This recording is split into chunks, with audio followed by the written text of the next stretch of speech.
Bonjour, je suis Bendoula Khald, professeur de physique au lycée pilote Bourguiba de Tunis.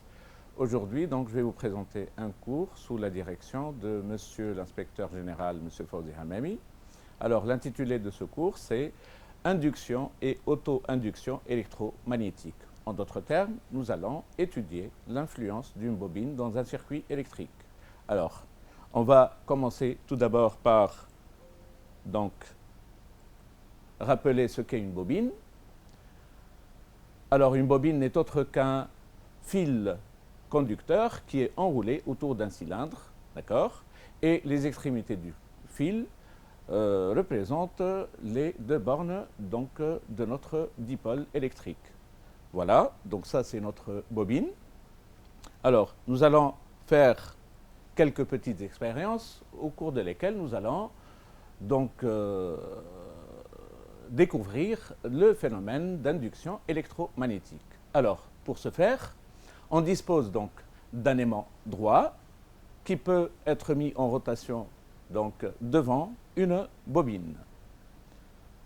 Et puis, on dispose d'un oscilloscope numérique et on a branché les deux bornes de la bobine à la voie 1 et la masse de l'oscilloscope.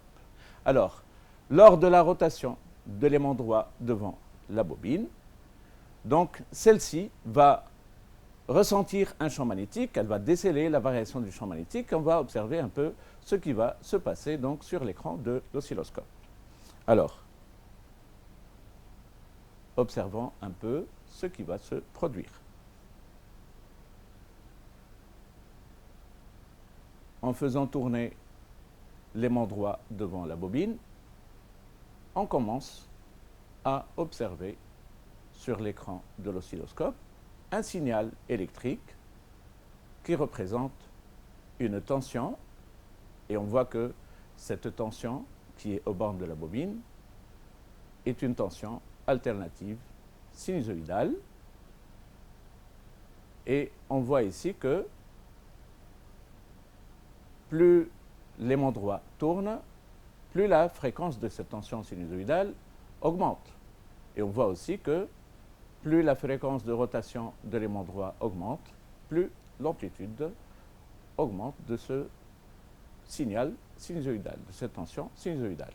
Notons maintenant ce qu'on vient d'observer. Donc, si l'aimant n'est pas en mouvement, donc devant la bobine, aucune tension n'est détectée par l'oscilloscope. Par contre, lorsqu'on fait tourner l'aimant devant la bobine, on observe donc une tension alternative qui est donc détectée par l'oscilloscope. Alors, et cette tension alternative a une fréquence égale à celle de rotation de l'aimant, et l'amplitude de cette tension alternative augmente avec la fréquence de rotation de l'aimant. Alors, ceci va nous amener à définir donc d'abord une force électromotrice. Donc la tension qui apparaît aux bornes de la bobine est appelée force électromotrice induite ou FEM. Le phénomène d'apparition de cette force électromotrice se nomme induction électromagnétique. Ici, la source du champ magnétique qui est l'aimant droit s'appelle inducteur. Par contre, la bobine où apparaît cette force électromotrice est appelée induit. Donc c'est le phénomène d'induction électromagnétique. Alors, cette force électromotrice induite apparaît aux bornes de la bobine dans les cas suivants. Dans le cas où la bobine est soumise à un champ magnétique variable, comme c'est le cas ici, et puis elle peut apparaître aussi lorsqu'on déplace la bobine dans un champ magnétique fixe. Découvrons maintenant donc un autre côté de cette induction magnétique. Alors, comme notre bobine est le siège d'une force électromotrice, donc en circuit fermé, cette force électromotrice, elle va faire circuler un courant électrique qu'on va appeler le courant induit. Alors, ce courant induit va circuler dans un sens ou dans un autre. Alors, nous allons voir avec cette expérience comment circule ce courant électrique et nous allons apprendre tout à l'heure à déterminer le sens de courant de ce courant électrique. Le courant électrique qui est généré par cette force électromotrice induite, tout simplement s'appelle courant induit. Alors, on dispose ici, pour cette expérience, d'une bobine, toujours d'un aimant droit, et puis la bobine, on l'a branchée aux bornes donc d'un galvanomètre. Je rappelle ici qu'un galvanomètre n'est autre qu'un microampèremètre qui va donc mesurer ou bien détecter les intensités de courant électrique qui sont très faibles. Hein. C'est pour cette raison qu'on utilise donc ce galvanomètre. Alors, nous, ce qu'on va faire ici, on va faire varier le champ magnétique à l'intérieur de la bobine. Et pour ça, donc, nous allons déplacer notre aimant droit. On ne va pas le faire tourner comme tout à l'heure, mais on va l'avancer vers la bobine et on va avancer sa face nord pour l'instant, observant donc l'aiguille du galvanomètre, comment elle va dévier à chaque fois.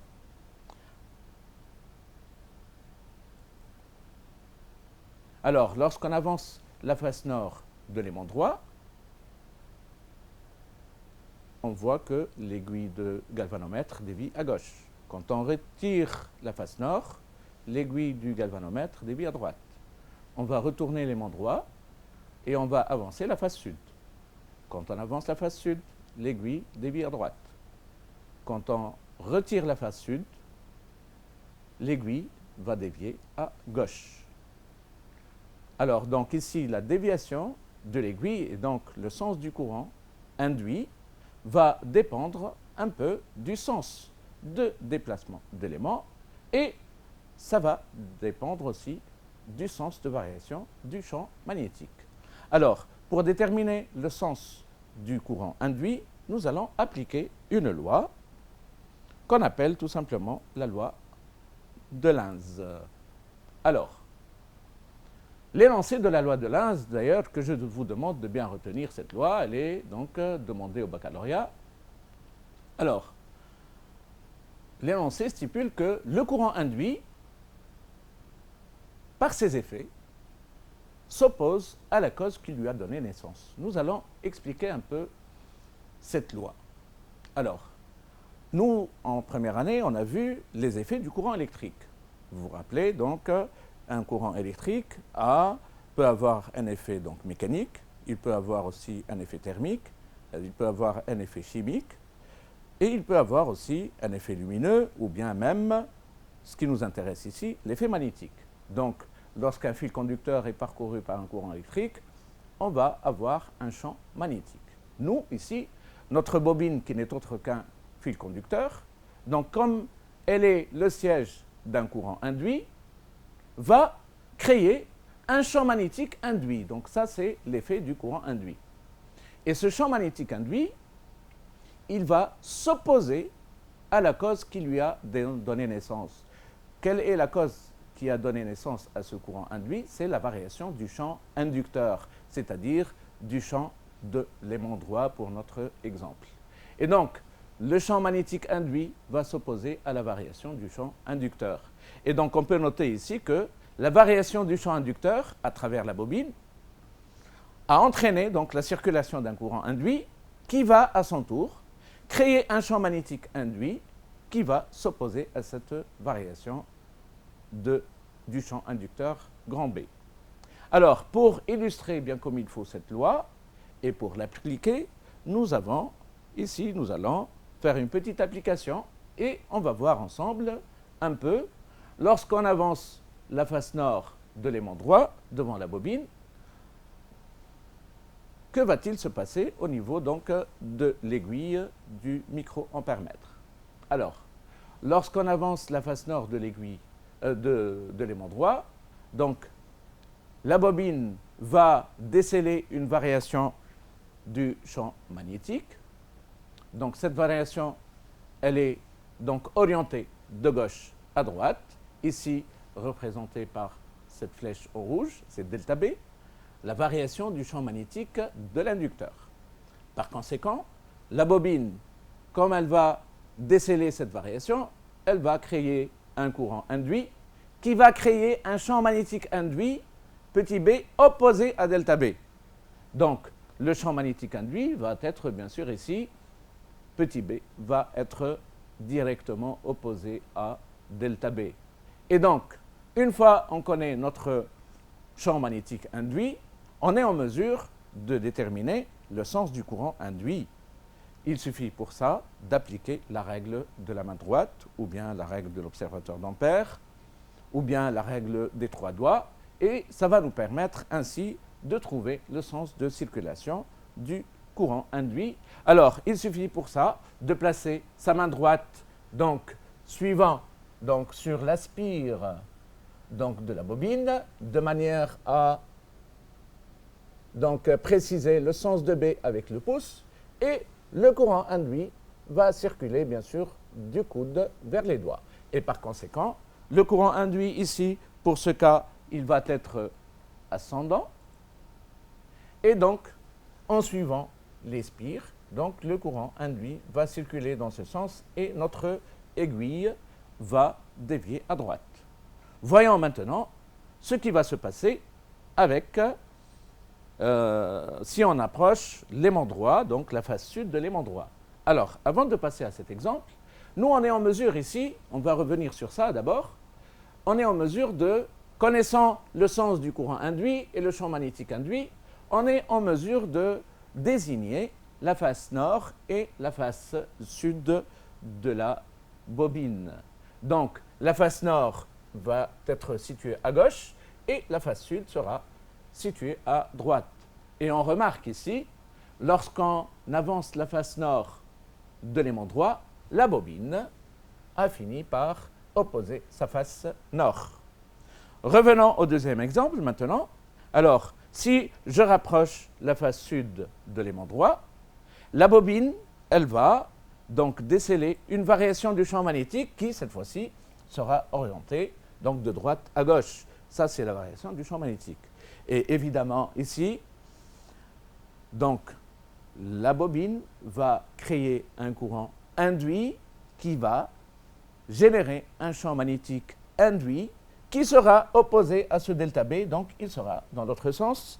Ça, c'est notre champ magnétique induit, et toujours avec la règle de l'observateur d'Ampère, cette fois-ci, associé à petit b, on peut déterminer le sens du courant induit. Il suffit pour ça de placer la paume de la main sur la spire de la bobine, le pouce indiquant le sens et la direction de B, et le courant, cette fois-ci, sera un courant descendant.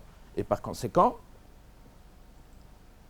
donc, le courant va circuler ainsi dans ces spires et finir par passer à travers le galvanomètre de droite à gauche, et on voit ainsi notre aiguille dévier donc de droite à gauche.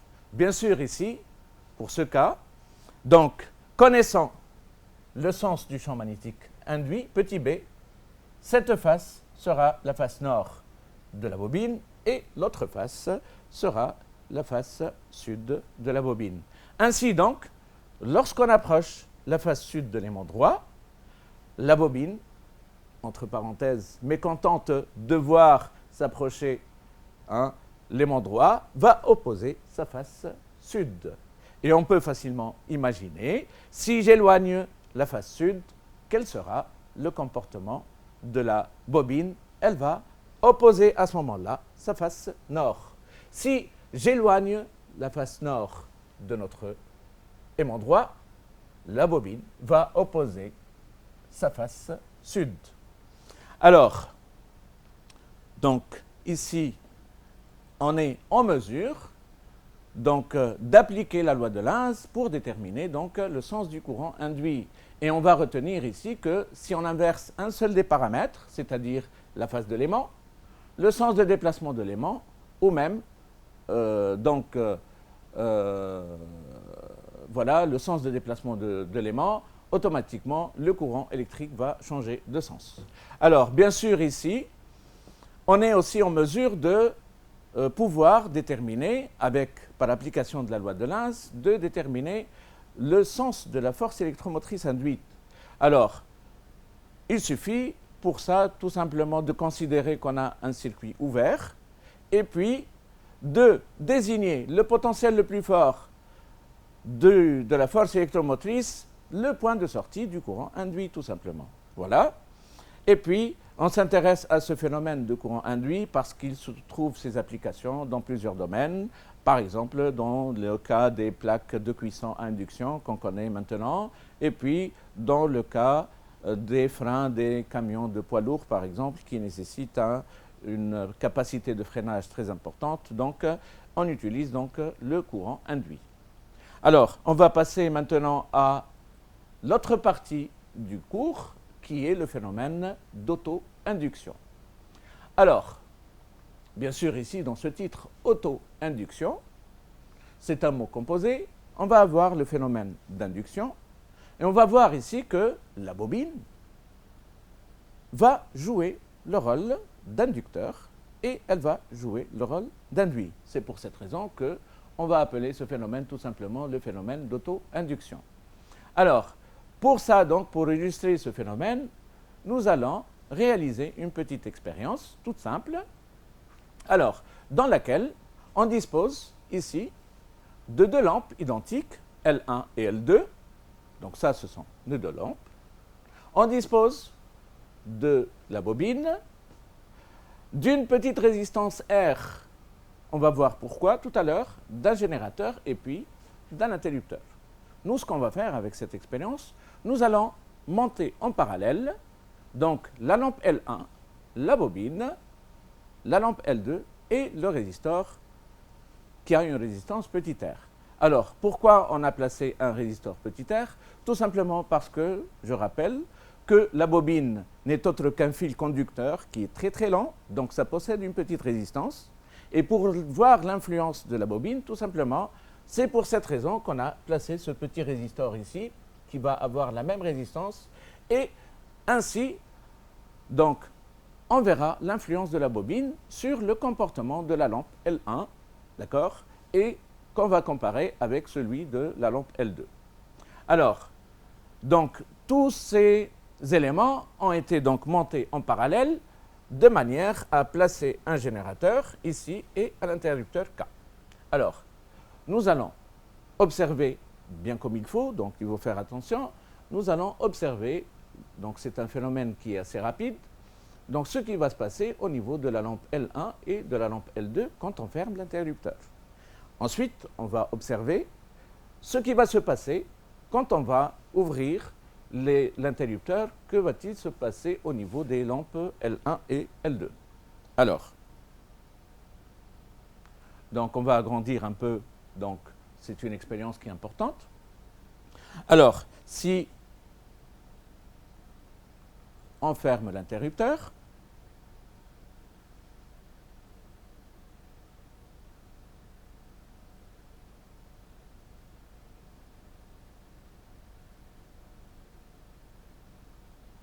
alors, qu'est-ce qu'on a vu?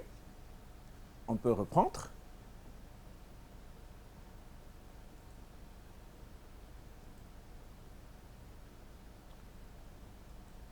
Lorsqu'on ferme l'interrupteur, la lampe L2 s'allume instantanément. La lampe L1 s'allume progressivement et en retard par rapport à la lampe L2. Et maintenant, quand on ouvre l'interrupteur, les deux lampes s'éteignent progressivement. Nous allons interpréter tout ça. Alors, à la fermeture de l'interrupteur, la lampe L1 s'allume en retard par rapport à la lampe L2 qui, elle, s'allume instantanément.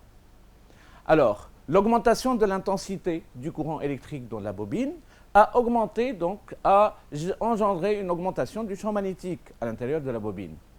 Donc, comme il y a augmentation du champ magnétique à l'intérieur de la bobine, il y a automatiquement phénomène d'induction électromagnétique. Et par conséquent, on voit apparaître une force électromotrice négative aux bornes de la bobine qui vient s'opposer à la variation du courant. Je rappelle ici, à la fermeture de l'interrupteur, le courant va augmenter.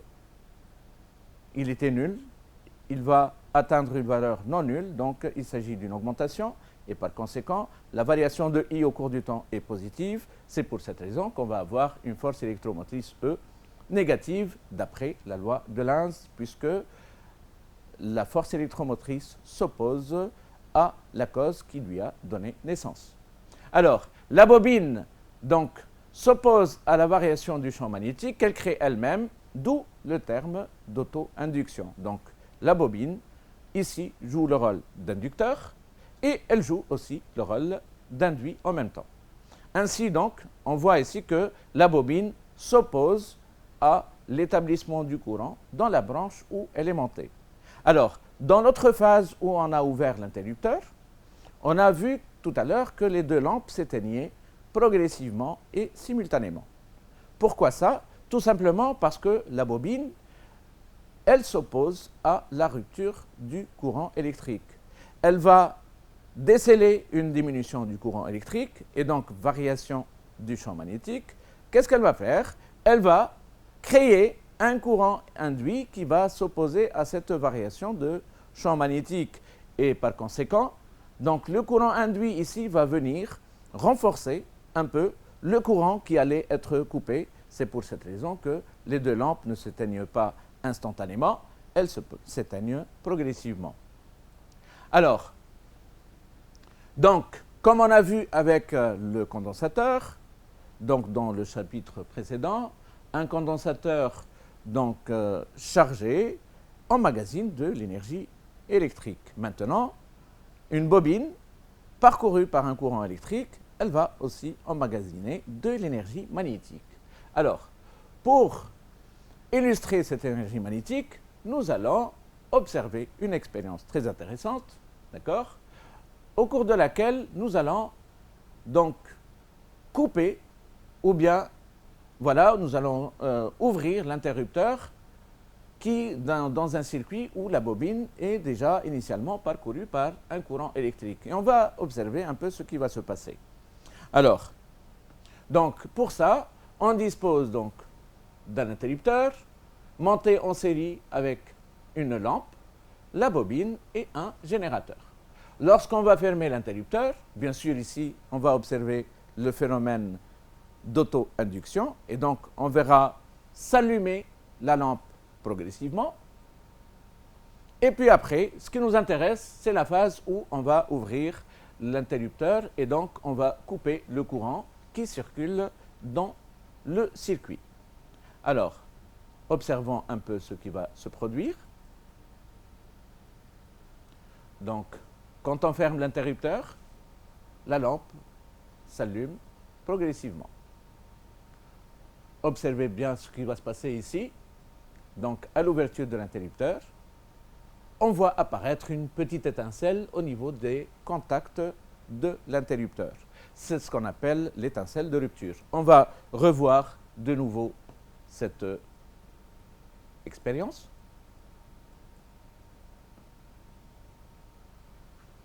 Quand on ferme l'interrupteur, donc, la lampe s'allume progressivement et en retard. Quand on ouvre l'interrupteur, maintenant, on voit apparaître cette étincelle de rupture. Alors, d'où provient cette étincelle de rupture? Tout simplement, nous allons interpréter tout ça. Donc, à l'ouverture de l'interrupteur, l'intensité électrique, l'intensité du courant électrique va diminuer dans la bobine. D'accord? Et par conséquent, la bobine voit que le champ magnétique est en train de diminuer. Comme elle voit que le champ magnétique est en train de varier, donc de diminuer, elle va créer donc une force électromotrice induite. Cette fois-ci sera positive et cette force électromotrice va générer un courant électrique qui va circuler, mais cette fois-ci le courant ne pourra pas circuler dans le circuit parce qu'il est déjà ouvert et par conséquent ça se manifeste par une étincelle de rupture au niveau du contact de l'interrupteur. Donc, cette étincelle de rupture n'est autre que de la chaleur. Et cette chaleur, elle provient de l'énergie qui était emmagasinée par la bobine, qu'elle va restituer au milieu extérieur lorsque le circuit est ouvert sous forme donc d'une petite étincelle. Et ça, c'est en gros la meilleure manifestation de cette énergie magnétique sous forme donc d'une étincelle qu'on peut très bien voir. Alors, maintenant, parlons un peu tension et intensité. Alors, une bobine parcourue par un courant électrique est soumise à une tension entre ses bornes. Alors, quelle relation existe-t-il entre l'intensité I du courant électrique qui circule dans la bobine et la tension aux bornes de la bobine? Alors, dans un premier cas, nous allons considérer le cas d'une bobine idéale, c'est-à-dire une bobine dont la résistance est nulle. Alors, une bobine est caractérisée par ce qu'on appelle son aptitude à s'opposer à la variation du courant électrique, c'est-à-dire sa capacité à s'opposer à cette variation, si c'est une augmentation ou bien une diminution. Et cette capacité ou cette aptitude à s'opposer à la variation du courant électrique, tout simplement, dépend de ses caractéristiques géométriques, qui sont sa longueur, le nombre de spires qu'elle contient et leur section. Alors, cette capacité, on l'appelle tout simplement inductance de la bobine, et elle s'exprime en Henry. Une bobine donc de forte inductance, qui aura une inductance assez importante, fera apparaître un phénomène d'auto-induction donc, et une tension élevée lors de la variation du courant électrique. Une bobine de faible inductance fera apparaître un faible phénomène d'auto-induction ou bien une tension faible lors de la variation du courant électrique. Alors, ceci nous amène à définir l'inductance d'une bobine comme étant égale au rapport de la tension aux bornes de la bobine à ses bornes et la variation du courant électrique qui la traverse. Alors, on notera que la tension UL aux bornes d'une bobine est égale à L dérivée de I par rapport au temps, où L c'est l'inductance de la bobine et elle est exprimée en Henry. I ici sera exprimée dans le système international en ampères et T en secondes. On admet que la force électromotrice induite, E, est égale à moins UL, qui est égale à moins LdI sur dt. Alors, le signe moins ici, dans l'expression de la force électromotrice induite, traduit la loi de Lenz. On avait dit que, d'après la loi de Lenz, la force électromotrice est égale, donc, elle s'oppose à la variation du courant électrique, donc E, elle s'oppose, donc E égale à moins LdI sur dt. Donc, le signe moins, il traduit bien la loi de Lenz. Parlons maintenant de la situation où la bobine possède une résistance petit r. Alors, dans le modèle d'une bobine qui a une résistance petit r, donc on doit tenir compte de cette résistance et de son inductance. Et par conséquent, la tension aux bornes de la bobine sera la somme de la tension due à cette résistance et la tension due à l'inductance. Et par conséquent, on notera que la tension UB aux bornes de la bobine, c'est égal à LdI sur dt plus petit r fois I. Bien sûr, une bobine n'est autre qu'un dipôle récepteur, donc on représentera la flèche tension de la tension aux bornes de la bobine par une flèche donc, dans le sens contraire donc, de celui du courant électrique. D'accord ? Bien sûr, on notera ici que le symbole d'une bobine est tout simple, donc c'est comme la forme d'une spire et on notera dessus l'inductance L et sa petite résistance. Ça, c'est donc pour la représentation de la flèche tension de UB. Alors, il est à remarquer ici que une bobine donc en régime permanent, c'est-à-dire pendant le régime de fonctionnement où toutes les grandeurs sont constantes, en particulier l'intensité I est constante, sa dérivée par rapport au temps sera nulle et par conséquent UB sera à ce moment-là égal à petit r fois grand I, où I c'est le courant électrique en régime permanent et on notera que UB est égal à petit r fois grand I. Ça c'est en régime permanent. Voyons maintenant donc en termes d'énergie, ce qu'il en est. Donc, on avait dit tout à l'heure qu'une bobine parcourue par un courant électrique emmagasine de l'énergie magnétique Et cette énergie magnétique a pour expression EM égale à 1/2 de L fois I au carré. Alors, L sera exprimé bien sûr en Henri, I en ampères, et puis l'énergie magnétique en joules, bien sûr. Hein, c'est une grandeur donc positive, hein, il faut faire attention. Donc, EM égale à 1/2 de L I au carré. Alors, nous allons maintenant procéder à une petite application donc, de la loi de Lenz. Et pour ça, donc, on dispose d'un aimant droit, d'une bobine et d'un micro-ampèremètre. Et nous allons cette fois-ci éloigner l'aimant droit devant l'une des faces de la bobine. Et par application de la loi de Lenz, nous allons essayer donc de déterminer le sens de circulation du courant induit qui circule donc dans la bobine. Alors, pour ça, donc, notre aimant droit est en train de se rapprocher. Tout à l'heure, on avait dit que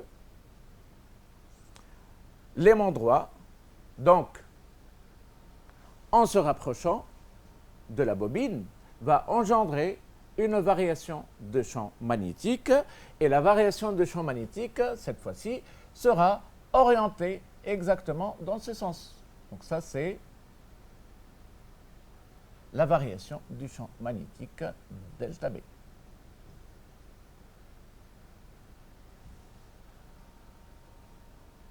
À partir de là, le champ magnétique induit sera opposé à delta B. Je vais le noter ici en bleu. Ça, c'est le champ magnétique induit, petit b. Et par application de la règle de l'observateur d'Ampère, on peut donc déterminer ici le sens du courant induit. Ça, c'est le sens du courant induit qui va, bien sûr, circuler, et bien sûr, finir par passer dans ce sens.